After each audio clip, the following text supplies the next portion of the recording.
Hi guys, today we're going to be looking at a poem called The Second Coming by William Butler Yeats, written in 1920-21, first published in 1922. But before we do that, I just want to bring your attention to something that is related to the poem, and that is this fresco which covers the entire altar wall of the Sistine Chapel in the Vatican City. And it is by Michelangelo, who finished it in 1541. It took him 4 years. Michelangelo, for those of you who don't know, is an Italian Renaissance painter. But what it depicts is essentially the second coming, and that is the return of Jesus to earth for their final judgment. So, of course, nobody knows when that is. There have been, it's very interesting if you go and look, there have been so many people who have claimed that they knew when the second coming was going to happen, and of course those dates have all passed and it never happened. And you can even see up until 2045 or so, there's all these predictions of when Jesus is going to return to earth, and of course only time will tell, but they haven't been too successful in the past, but we'll see. And what you can see here is over 300 people in this image. Here we have Jesus, and here we have Mary. And the people are either being sent to hell or to heaven, depending on who they are. And in the Roman Catholic faith, I know, it is widely believed that it will be quite a quick process when Jesus returns.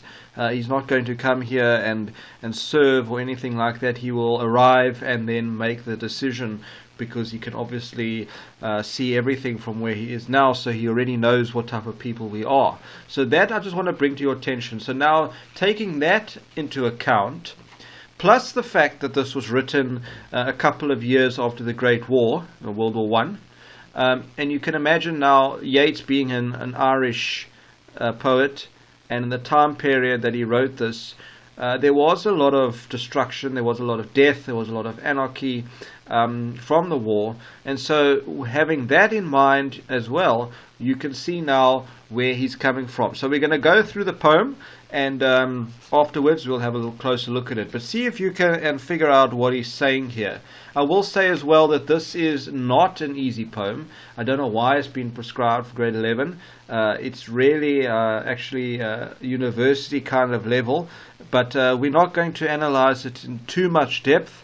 We're just going to do what we need to do, and I'm going to give you some insight into the poem, enough insight, all that you need, and we'll go from there. Alright. Turning and turning in the widening gyre, the falcon cannot hear the falconer. Things fall apart. The centre cannot hold. Mere anarchy is loosed upon the world. The blood-dimmed tide is loosed, and everywhere the ceremony of innocence is drowned. The best lack all conviction, while the worst are full of passionate intensity. Surely some revelation is at hand. Surely the second coming is at hand. The second coming! Hardly are those words out, when a vast image out of Spiritus Mundi troubles my sight. Somewhere in sands of the desert, a shape with lion body and the head of a man, a gaze blank and pitiless as the sun, is moving its slow thighs, while all about it reels shadows of the indignant desert birds. The darkness drops again. But now I know that 20 centuries of stony sleep were vexed to nightmare by a rocking cradle. And what rough beast, its hour come round at last, slouches towards Bethlehem to be born. Okay, so that's the poem. I've now got in front of me my copy with the notes that I've made, and that we're going to go through. Just don't be too bombarded or overwhelmed by all the notes. They are there for you, just to help you, so you can see what I'm talking about, and make notes on your own copy if you need be. But let's just look at this poem now, and I'm sure you've got a pretty good idea of what he's talking about. There's certainly a lot of chaos in the world that he recognizes, and he's saying, listen, something's got to change. Surely, it can't get any worse. There has to be some form of revelation. Whether it's good or not, who knows? Alright. Turning and turning in the widening gyre. Now, what I want you to imagine with a widening gyre is like a spiral that expands outwards like a vortex. So say for example now here we start spinning, and it starts getting wider and wider and wider, okay, widening Jaya. Alright, so it's almost like a cyclone in a sense. But what you can imagine is here is the center. It talks about here the center cannot hold.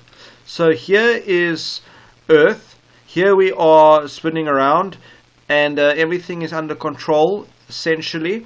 But then we start kind of going out of control. People start killing each other. People start doing stupid things. We've kind of lost the plot, as it were. So we start spinning outwards and outwards, and people are going hungry, and people don't have jobs, and sons and husbands are being killed, and what are we fighting for? It's just going crazy. More and more people are dying. We're building more and more weapons. It's just everything is just going out of control. All right. So turning and turning, repetition of turning shows that it's just going on, and it's just getting worse and worse. Alright. Then in medieval times particularly, what would happen is people would use a falcon to go and look for animals on the ground, and then the falcon would dive down to the animal, and then you would know as the hunter, okay, there's the fox or whatever the case is, there's the animal there, and then the falcon would fly back to you and land on your arm. And of course on your arm you had like a glove, a thick leather glove, so that the claws of the falcon wouldn't dig into your arm, and it would return to you like that. Okay, so he's saying now the falcon cannot hear the falconer anymore. So here's the person standing here, alright, and here's the bird flying. Well, it's a terrible bird, but anyway, he's flying and he's flying and he's going further and further away that he can't even hear him anymore. It's like he just disappeared into the distance. Okay, God, that is a terrible drawing. But anyway, okay, you get the idea. All right. Again, that's not the norm. That's like it's out of control. Things fall apart. Now we call this here as a zura. That is a break midway in a line. All right. So in this case, it's a semicolon. Doesn't always have to be a semicolon. The center cannot hold. Why is it not holding?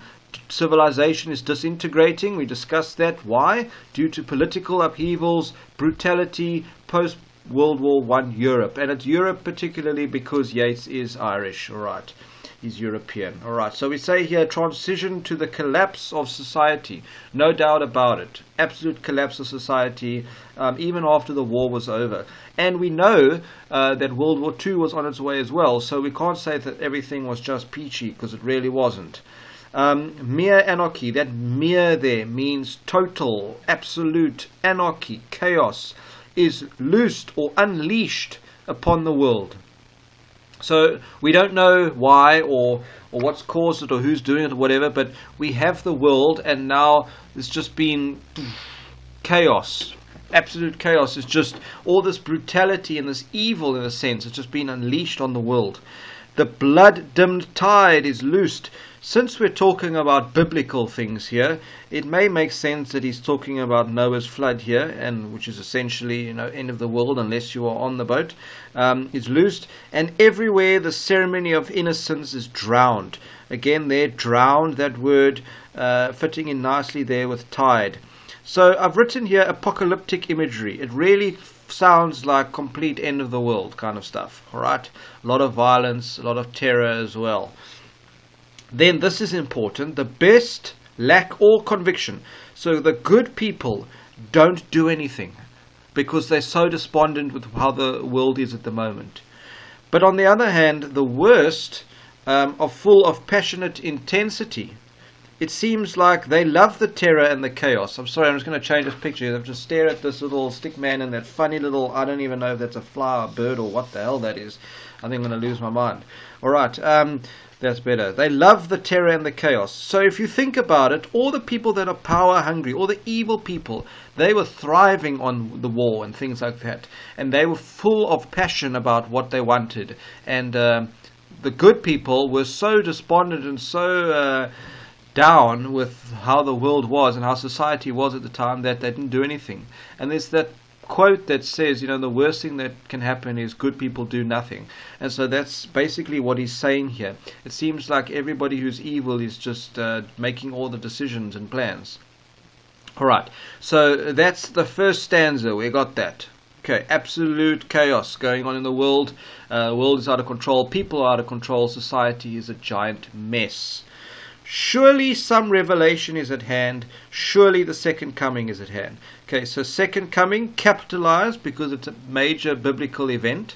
And that's Christ returning to earth. And repetition of surely shows that the poet is not sure. But if you say, surely that's going to happen, you think, like it has to happen, come on, like surely, alright. So he's saying, after all this chaos, can things really get any worse? Like, surely this must be the time when Christ is going to come down and say, listen, enough is enough now. The second coming, repetition again for emphasis here, to emphasize that, listen, the second coming, that's a big event. Is that going to happen? But the reason why he's saying it here is he's saying, the second coming, is that actually really Christ returning to earth? Or is it something else? Sorry, I've written here in the blue, book of Revelation. It refers in the Bible, in the book of Revelation, to a second coming. Alright. Okay, second coming, hardly are those words out when a vast image out of Spiritus Mundi troubles my sight, somewhere in sands of the desert. Okay, blah, blah, blah. Alright. Now, Spiritus Mundi. What that means is spirit of the world. It can also mean that there is, how do we say, a collection of thoughts and ideas that everybody has access to. Every human being has access. So like every memory that you have, every memory that I have goes into this massive bank. And we, it's believed that writers and poets make access of this, or make use of this Spiritus Mundi to kind of have an imagination and create the stuff that they do. It's a very complex kind of idea, and you don't have to pay too much attention to it, alright? But basically what the poet is saying, or what the speaker is saying here, is that when you think of the second coming, before I can even think of Christ returning to earth, I get this other idea in my mind, this other vast image that troubles my sight. So it's not a good thing, it's not a good image. Like as if the apocalypse is on its way, right? Somewhere in the sands of the desert, a shape with lion body and the head of a man. Okay, so I've written here, the poet has a vision of a sphinx-like creature moving across the desert. Across is one sea. I don't know why I put two there, but anyway. Okay, somewhere troubles my sight, somewhere in the sands of the desert. So you can imagine, the Sphinx in Egypt, that kind of thing, in the desert. Not a very friendly place, not lots of nice trees and things like that. It's a little bit daunting, and it's also like as if it's approaching civilization. It's in the desert now, but it's making its way. All right, a large body in the shape of a lion, but with the head of a man. So this is the image that Yeats imagines in his mind. A gaze blank and pitiless as the sun. So this lion body, head of a man kind of image. This, how do we say, this monster or this creature of whatever it is, it has a blank gaze and it's pity. It has no pity, it has no empathy, like the sun. So it's almost inhumane, like a statue I've written, doesn't have any empathy. It's quite daunting, it's quite intimidating, it's quite scary. It's something that you can imagine kind of in a horror movie. Is moving its slow thighs. Okay, also the fact that it doesn't have a gender also makes it a little bit scary, and it's slow thighs, so you can imagine this thing moving slowly, and if something is daunting, it's like this massive body and it wants to be very intimidating, you have it move slowly. That's quite suspenseful, while all about it real shadows of the indignant desert birds. Okay, so we just to recap, he's got this image in his mind. It is a sphinx-like creature with the body of a lion and the head of a man. It's moving slowly in the desert, gaze blank and pitiless as the sun. And now it says real shadows of the indignant, means irritated desert birds. The birds in the desert, vultures. They fly in circles overhead, because they know that something will die soon, and then they were able to devour it. So, in other words, what is going to die soon? That's the question. Something that I also want to just state is that there are no real agreed upon interpretations 100% agreed upon of this poem. And the reason for that is Yeats wrote in a kind of mythical way on purpose, because he wants the reader to be able to interpret it how the reader feels, or how the reader sees the poem. So, if you read something and you don't quite understand what he means, or you have more than one idea of what it could possibly mean, that's okay. Alright, so desert birds, we say the vultures, also something associated with death, ugly creatures. The darkness drops again, alliteration. So he's saying, okay, the image is over now, the darkness drops again, so the image is gone. But, caesura, but now I know that 20 centuries of stony sleep, 20 centuries, well, we go back 20 centuries, that's pretty much about the birth of Jesus. Stony sleep, alliteration again, were vexed to nightmare by a rocking cradle, were annoyed to society unable to wake from a nightmare by a rocking cradle. Rocking suggests social upheaval. That's an A. Jeepers, I don't know why I couldn't spell when I wrote this. Anyway, I may be tired. Okay, social upheaval, a rocking cradle. Cradle is something that has been born, like a baby in a cradle. So we don't know now if this image or this creature has been born now, because of 20 centuries, for 2,000 years, something has become annoyed over that period of time because of the stupid things that man has done, and it's been sleeping, it's been dormant, but now it's woken up because it's had enough. And now it's going to come slowly, moving its slow thighs. It's going to come and wreak havoc. It's going to come and destroy us or something. It's going to be some form of second coming or some form of revelation. All right? And what rough beast? Now it's calling it a beast. And I've written there Antichrist. Is it something that's the complete opposite of Christ? Is it something really, really evil? Something sent from Satan or what? We don't know. But a beast is certainly not something that we would associate with goodness or calmness or peacefulness. Its hour come round at last. In other words, it's been waiting. It's been in hibernation or dormant, waiting, and it says, no, enough is enough now. And it slouches. Slouches, also not a gracious movement, slouches towards Bethlehem to be born. Obviously the significance of Bethlehem being the birthplace of Jesus. I've written here an evil entity that will deceive humanity before the second coming of Christ, who will face the Antichrist, the false Messiah in Christianity. That is what Christians believe, that there will be an Antichrist who will arrive, that will arrive before Jesus actually arrives, and then Christ will have to go against this Antichrist. I've written here, the Sphinx-like creature is now a rough beast on its way to Bethlehem, the birthplace of Christ, to be born. Now, we don't know what that really means, to be born, but it basically means to start, whatever it is going to start. And many people at the time believed that the world was coming to an end, and rightfully so, because of the war. You think that people have gone insane. Society has completely and utterly lost the plot, and surely things can't get any worse. So that really is the poem. As I say, not an easy poem, certainly not something that we would give you as an unseen poem.